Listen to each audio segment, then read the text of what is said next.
All right, I think we're going to do this. We're going to talk cocktail beers today. We got a great panel for you. Come on over, have a seat. We'll bring you beer, I promise, and lots of it. There's a ton of beer over there. I'm excited about this panel. We're talking cocktail beers first with Doug Reeser from Burial. Here, take your seat right here, Doug. There we go. Then we got, I got to do this one by one or I'm going to mess up your names, I promise. I do it every year. Stephen Powell's right over here. There we go. Yeah, Stephen. And then we've got Eric Ponce from Firestone. And last, certainly not least, from Gigantic, Ben Love, ladies and gentlemen. There we go. All right. I promise I'm not texting or sexting. I have notes on my phone. I'm going to hold this throughout the thing. If you've got questions toward the end, I'll let you come up and take my microphone from me, and you can ask questions for these guys. Before we start, I'd like to introduce, and I'm going to put him on the spot. I'm going to make him say something to you because it's his festival. The great Matt Brynelson is right up front here. Matt, I wonder if you just want to welcome everybody for us real quick. This is my favorite day of the year, and thank you for coming and sharing it with us. It's in my mind the best group of brewers possible, and most of these guys are near and dear friends. So it's really just a thank you to all the brewers who came and to you, beer lovers, and enjoy. Thank you, Matt. Yes. Thank you. And it truly is a Firestone Invitational. I was talking to Matt one year, and he was saying, like, yeah, sometimes I go to events, and brewers are like, yeah, I never got that invite to the Firestone Fest. And Matt's like, yeah, it's a fucking invitational.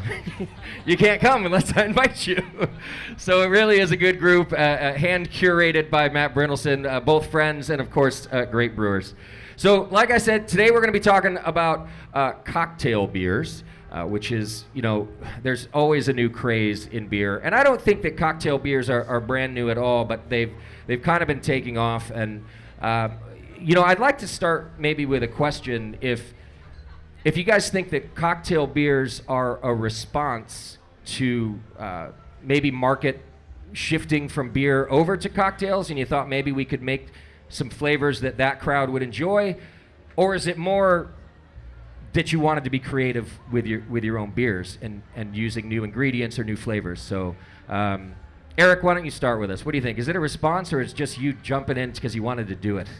For me personally, it was my wife and I love our cocktails, and every time when we're in the industry that we're in, we get inspiration from everything. The food that we eat, the drinks that we have. So every time we're drinking or eating something, we're thinking, maybe can this work with the beer? So it was more just a passion project. Okay, yeah. And creating these beers to kind of showcase the cocktails that we like. Okay. Yeah. What about you, Ben? What do you think? Yeah, I mean, for me, it's the same thing. It's really, I love drinking cocktails, and so trying to find a way, it's a challenge too, you know, trying to find a way to take the ingredients of beer and the things that we have in making beer and to make it taste like one of these cocktails that we enjoy so much. If I'm not mistaken, I think we're starting with the Gigantic beer. Is that what you poured first? Volunteers? Anybody? Somebody? Were you pouring Gigantic? Is anybody pouring? Did anybody get beer? I promised them beer. I swear they're going to turn on me fast. I've seen it happen before. Why don't we start with the Gigantic, if you haven't already? And Ben, tell us about this beer that we're about to taste. Yeah, so... Is it Gigantic or no? It's not. It's all right. Shut up, Ben. We're starting with Boulevard. That's okay. Tell us about this beer, please. Well, it's not a beer. It's actually a cocktail in a can. It's a ready-to-drink cocktail. Okay. So there's 4 different ones. So yeah, I don't know. While I'm at this panel, because I just make cocktails. So there's a. Where's Gemma? Gemma's fucking with me this year. Yeah. There's 4 of them. There's a Mai Tai, which is of course rum-based, and then there's a vodka soda.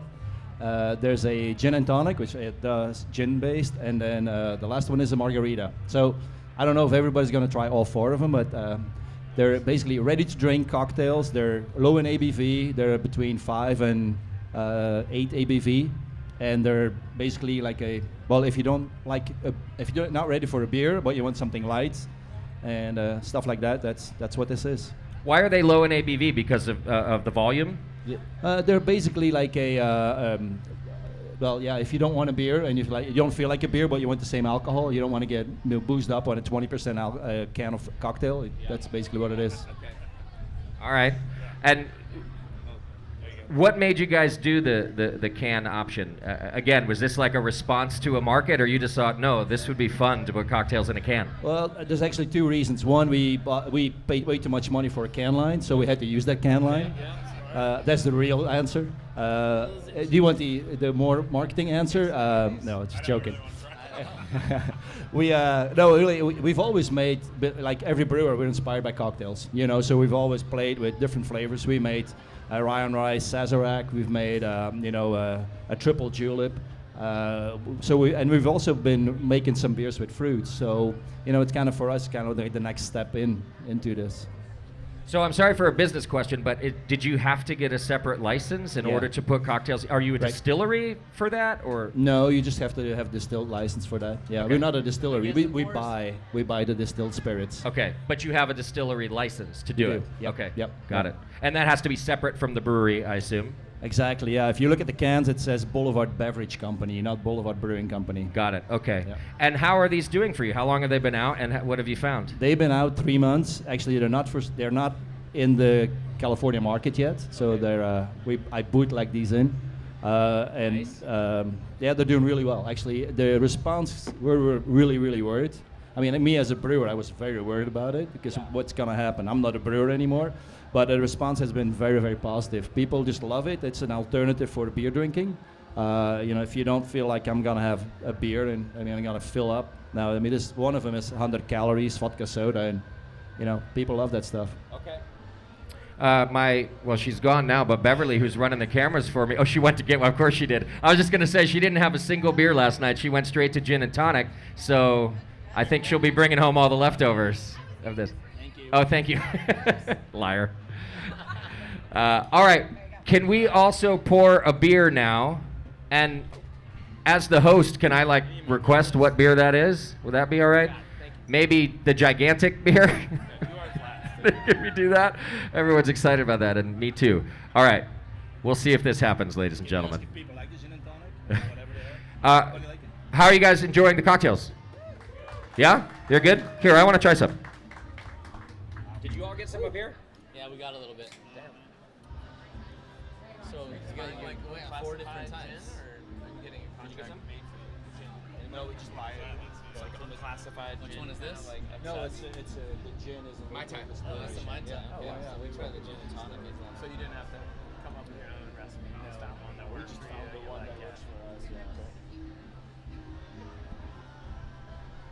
Oh, yeah, that tastes like my time. Is one production? It's a little perfumey. Hang on, you got to ask if you guys are going to talk about it, you got to talk on the microphone. Even if it's a private conversation. I was asking if, since they're doing 4 different cocktail canned drinks, if one was bigger than the other, or if they're all. Oh, yeah. The same volume. Yeah, so when you come out with 4 different flavors, you think that one is going to do better than the other, or one is not going to behave, and we thought that one was going to be a complete loser in the end, and we thought that Mai Tai was going to be the loser. In the end, Mai Tai is doing best of all, but they're almost all 4 selling at the same rate right now. Okay. And you sell, is it like a mix pack? You don't do any mix packs? It's just you buy one or the other? I hope none of my marketing people are here because that's a bad idea. I don't Okay, wanna yeah, do that. sorry. I would never have thought of that either. Why did you bring that up? I went to school for marketing, by the way. Terrible idea. I like the Mai Tai. This one's really nice. Thank you. And you're right. It's lighter. Refreshing is such like a cliche word, but it just doesn't feel heavy. It's nice and light. Yeah. All right. So eventually you're going to get a gigantic beer in your glass. Why don't you tell us about it anyway, Ben? All right. Yeah. Yeah, so the beer that we're pouring here today is our Corpse Reviver number 2, which is based on the cocktail of the same name. That cocktail is gin, some citrus, and a little lillet. And so we didn't put any lillet in there, or lillet. Lillet. I don't know what it is. Lillet, What yeah. is that? It's not a digestive. It's like aperitif, Aperitif basically. wine. Yeah. It's got a ton of different herbs and spices in it. And so, in order to get something kind of similar to that, we did put a little gentian root, which has a nice bitterness. You could actually use it for tonic potentially. We did a gin and tonic beer a couple years ago, and we used gentian as opposed to cinchona bark, just because the bark can be much more intense. And so we basically made a high alcohol golden ale, and then we aged it in gin barrels, which we get from Ransom Distillery in Oregon, and they make a really nice barrel aged Old Tom gin. So we get those freshly emptied. Added the beer. We added fresh oranges and lemons directly to the barrels, and then let it age for 3 months. Okay. What form are the herbal parts you were talking about? The gentian. Yeah, what is that? How do you put that in? So it's it goes into our hot back. Okay. But what is Yeah. it like a tincture or is it? No, it's the actual root. So Oh, it's you just the actually put the dried root in there. root. Okay, Mhm. got it. Yeah. All right. We're just doing some sniffing and smelling here. How was the citrus incorporated in the drink? Yeah, so we added the citrus. We added oranges and lemons directly to the barrels and let it age with the beer in the barrels for 3 months. Did he use the peel or the whole? The whole citrus, yeah. We Oh, just yeah. we just cut it and crushed it and put it into the barrel. Wow. Yeah. What do you think the IBUs are on this beer? Definitely more than 3. So, I'm only curious because there is a bitterness to it, but I don't know that it's hot bitterness. That's the gentian root. Okay, got it. Yeah, Yeah. that's definitely from the gentian root because it's bitter, but it has an herbality to it. Like, is that a word? And it actually reminds me of I remember when I was young, I was working out all the time, and I'd like go get ginseng because everybody was like hot on ginseng 20 years ago, and so I'd try that, and in some ways it reminds me of that aroma. Yeah. In a similar way. Yeah. I hope this is okay to say, but if you had given this to me at a bar or something and didn't tell me it was a beer, I don't know that I would say it's a beer. I think it's a cocktail. Yeah, no, I mean, like when we first took it out of the barrels when we were getting ready to package it, we discussed leaving some of it uncarbonated and just bottling it up and just being like, yeah, just pour it over ice. Over rocks. Yeah, exactly. It's great. I had another brewer tell me that they make kind of a rosé type of beer, and he was saying, and I guess it's not uncommon in Europe sometimes to put like a cider or a beer over ice, and he wanted to pour this over ice in his tap room, and his staff they revolted, we can't do that. Americans will hate that. Yeah. But when it's a cocktail beer like that, it might be great. No, I could see definitely, pouring it over like a single rock, and it's 9.3%. So I mean, I don't think it drinks like that. It drinks really, really easily. Yeah. But it's got similar. I mean, I think a cocktail typically is about 15%. ABV, Okay. Most like a highball, basically. So, and so, is this available outside your tap room? Like, how are people getting this? Kegs, cans? Yeah, so it's all in bottles. The bottles Okay. are rolling around, back there, and so we do 500 ml bottles and then on draft. Okay. And we're almost done. We're pouring it at the booth too, as well. We figured, great hot weather beer. Yeah. And then we've done a beer for a long time, a gin barrel aged IPA, our pipe wrench, which has done great, but we've done some cocktail beers in the past. We did a whiskey sour beer a couple years ago that we really liked, and so we started talking with these gin barrels. We're like, let's change it up. So we did the Corpse Reviver first, and then we just brewed a blackberry beer that we're going to age in the gin, so blackberry bramble. Wow. And then this winter we're going to do one with blood oranges. So that'll be out next spring. I'm really looking forward to that one. I think blood orange and gin is going to be delicious. That's a hell of a lineup. Very nice. Yeah, it's fun. What is the cocktail this is made after? What's it called? It's called a Corpse Reviver No. 2. Has anybody ever had a Corpse Survivor, the cocktail? Okay.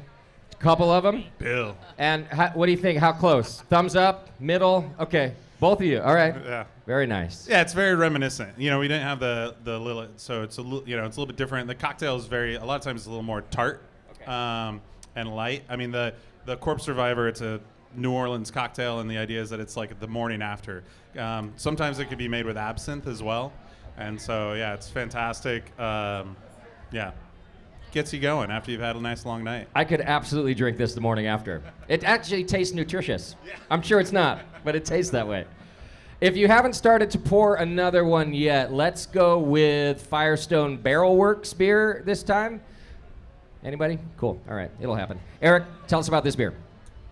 Yeah, so what we're going to be pouring today is one of our first iterations of a cocktail beer. So we release a cocktail beer Black Friday every year.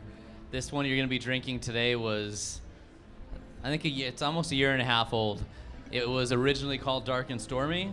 until we got a cease and desist order from from Gosling, saying you better change the name, take it off the market. No So we kidding. ended up changing the name to One Stormy Night. I believe I got that correctly. Wow. So yeah, it's a based off the Dark and Stormy. It's a Jamaica. We got a truckload. So it's a truckload of is 288 Jamaican rum barrels, straight from Jamaica. Came freshly dumped. We ended up maturing 2 different types of beer in these rum barrels. A golden barley wine, which is traditionally our Haldorado. That's usually aged in bourbon, but aged in the rum barrels, and then Velvet Merkin, which is our oatmeal stout. So we ended up blending the 2 together. It's 80% of the Haldorado and 20% of the Velvet Merkin to kind of create the flavor of the color of a Dark and Stormy cocktail. So the beer was matured in those rum barrels for a little over a year. After that year, we pushed those barrels out to a stainless steel tank, and we hand zested, I think, almost 250 pounds of limes, and we got maybe 90 pounds of the peel, just the peel. We didn't want to get much of any of the the white stuff in the side. That's you get a little bitterness from that, and then we ended up cutting and peeling about 80 pounds of fresh ginger. And then we matured that beer individually, first with the lime to get the zestiness and characteristics for the lime. And then we used the ginger. And ginger also. Okay. Yep. Can I just ask, at the size of Firestone and Barrelworks, do you really have to hand fucking zest the limes? There's not like a machine for that you guys could get? So I've been using these machines for ages. They're called the Rotato. Okay. Yeah. I've been using those for about 9 years for all my citrus needs. You don't do the fork on the screw gun oh, kind dude. of thing? The fork on I've the seen screw gun. I've seen those videos. It looks It's dominated kinda burial fun. for years, yeah. But no, we got it's me and my partner Zan, and we usually send a mass email out to all the production staff. Hey guys, does anybody want to come help zest? Everybody comes for an hour, gets a social media picture, or not an hour, a minute. Gets a social media picture, I'm zesting, and then they leave, and then we got like 200 pounds to zest. Okay. So Can I we ask a got 8 question real quick? rotatos going and zesting 8 different machines at a time. Can I ask you really quick? So rum barrels are notorious for being like the most hated thing in any brewery for coopering. Why? Did you get fresh ones that you actually didn't lose half of your product trying to swell back? So bourbon's always tried and true. They come in nice and tight and don't leak.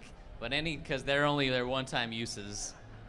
Anytime we get rum or tequila or scotch, those barrels, those distilleries use ex-bourbon or whatever until they consider that barrel to be unusable. So unfortunately, when we get these barrels in, we don't hydrate them from the inside, so we don't swell them, because that's going to take away a lot of the flavor, that spirit that was in there. So we're filling these barrels, and yeah, it was a mess. So what do you say? So they just leak until they they're stop leaking, basically? Eventually, they will swell. Okay. So we're filling them and they're leaking. And another negative about these rum barrels is a lot of rum barrels are aged on their heads. So they put a hole on the head, and they stack these things on 4 to a pallet and stack them. And if you ever go to a rum distillery, these pallets are so high that it looks like the Leaning Tower of Pisa. I mean, it looks dangerous, and you see these guys climbing these pallets to get you a sample. What the? And it's insane. So we had to create these stainless steel, like head barriers that we would drill into the bung holes. But yeah, it was a mess. They were leaking. They were a pain in the butt, but they created phenomenal beer. Okay. Yeah. That's tough to work with. You don't work with rum barrels? No, we do. Oh, okay. That's why I'm only bringing it up to defend the price tag of rum barrel aged beers, I see. because I honestly I wonder how many consumers understand the vast percentage of angel share to throw a term on it, Floor that share. happens. I mean, you end up getting maybe half of what you put into these barrels. You lose a lot. through So the whole as we're process. filling, we're That's leaving ridiculous. them on our production floor because they're leaking out, majority of them, and then we top them off once they finally seal up, which is 2 days later. So our yield is like 50% loss on these beers, on the rum barrel aged. That's ridiculous, though. Can't you just use like staves or something to age it in? Like, you know what I mean? Like chop up the rum barrels to get the flavor? How dare you? Definitely. Yeah. I'm a purist. I love the barrel aging stuff, but you can. Okay. But a fun thing we did, once we matured the beer in these rum barrels, we actually broke down a lot of these rum barrels and we used them to as the heating source for another beer that we did, our coconut rye. So we used the rum barrels to toast the coconut. Okay. So we did get That's a a good second idea. use Yeah. because all of these barrels are one-time use for us, just like bourbon. We use them once, get all that flavor characteristics out. Wait. We So disperse just when you get them to stop leaking, Yeah. you throw them away. Well, after a year. Okay. After The 1 beer's year. in there for a year, but Why? yeah. Because there's not enough flavor left in them? No. Okay. I mean, there'll be a little bit of flavor left, but that one-time use, you're extracting majority of that flavor out. You can definitely use them again, but that flavor of that spirit is going to be minute. It's going to be a lot less prominent in the beer. Okay. Yeah. And So yeah. it is prominent in this beer, right? Like you can, in fact, even the it has a smell of spirit, not just rum, but it has that kind of spirit smell, right? Like a strong bourbon beer, but rum. And then it definitely tastes like dark rum, right? I'm glad I haven't opened one of these bottles. This beer is a year and a half old. So I was like, okay, we're pouring it because I didn't know how well the lime and the ginger would hold up. But I'm I feel impressed. I think it held up. Ben, did you? I was gonna say it has a really nice brown sugar note too. Yeah. I don't know if that's the barrel or something that you added, something in the malt bill or. That's pretty much all from the barrel, like the molasses character. And the licorice. I have like some kind of licorice in the back too. Yeah, Very complex. That flavor's from the rum. The only adjuncts that we used was the lime peel and the ginger. Okay. I think the lime really, it's actually as if you had a lime on the glass, like you would in a cocktail. I think it's strong enough, to notice like that. That's great. I like this beer a lot. Good, yeah, and I think it's 11.5 alcohol, ABV. Okay. That might be why I like it too. Yeah. I'm just feeling really It's a little good. higher, but you don't taste the booziness. Yeah. from that. Okay. Well, drink it slowly while we get another beer in your glass, and this one's from Doug. Doug, what are you gonna pour us? From Burial, of course. All right, I'm so happy that we ended up being last Put there if you want. because we sent a digestif. So, Nice. so we do. I have to look at my phone. And first of all, hey, how is everybody? There we go. Yeah, hanging in there. This is freaking awesome. This event is incredible. I'm gonna throw the whole thank you out to Firestone for inviting us. We were one of those breweries that wasn't invited last year, and then I heard. Did you send him a note? No, we didn't. Okay, We just good. randomly got an invite. So That's thanks, why you got Matt, for invited. respecting our beer, I guess. No, I had to pull out my phone because this beer has so many freaking ingredients in it. We obviously cocktail. It's funny because I used to be a lawyer and I could argue either angle or your first question. Okay. I could have said, from a marketing perspective, or I could have said, hey, I'm fucking drained of ideas. I make 150 new beers a year, so I'm just looking for anything for inspiration.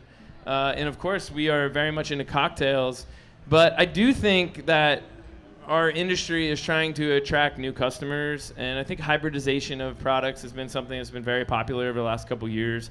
I mean, you'll probably see several wine beer hybrids. You'll see a lot of cocktail crossovers. I mean, trying to speak to more consumers and reach their palates is something we're all trying to do. There's no reason not to. So I appreciate you answering that honestly, by the way. Like, I ask these questions sometimes, and people just don't want to, they don't want to say those things. No one wants to talk about, oh, well, maybe beer's losing market share or anything like that. But I just appreciate your honesty about why wouldn't we try new products to get, more customers. Well, I mean, so Burial is in Asheville, North Carolina. Has anybody ever been to Asheville? Yeah? A bunch. Cool. Asheville is freaking awesome, but it is there because of tourism. And so we see a lot of large groups coming through, bachelorette parties, bachelor parties, wedding parties, all types of parties, and weird matching shirts. And so obviously, if you got 8 people, 7 of them might be there for beer. 1 of them might be a gluten problem, so we make some cider now. We have spontaneous cider. One of them may be like, I only drink spirits. That's it. And so we have tried to appeal to that from a creative perspective by trying to find mostly spirits that we're more interested in versus actually finished cocktails. That being said, 3 days ago, I brewed with the fine gentleman of Monterey, Alvarado Street in Asheville. We brewed a tiki-inspired double IPA inspired by the cocktail called 50 Year Storm. which is inspired by my favorite movie of all time, Point Break. Anybody else like Point Break? Hell yeah. All right, so He's not coming back. Via con Dios. No, we are.